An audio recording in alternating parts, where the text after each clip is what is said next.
শুনেছিল পুরাকালে মানবীর প্রেমে দেবতারা স্বর্গ হতে আসিতেন নেমে।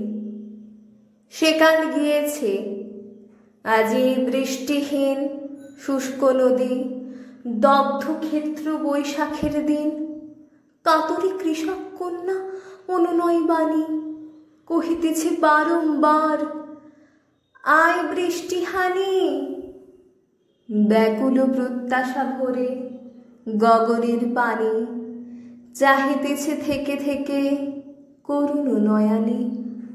তবু বৃষ্টি নাহি নামে, বাতাস বধির, উড়ায়ে সকল মেঘ ছুটেছে অধীর।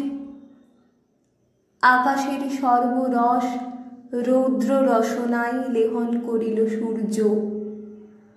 কলিযুগে হায়, দেবতারা বৃদ্ধ আজি, নারীর মিনতি এখন কেবল খাটে মানবের প্রতি।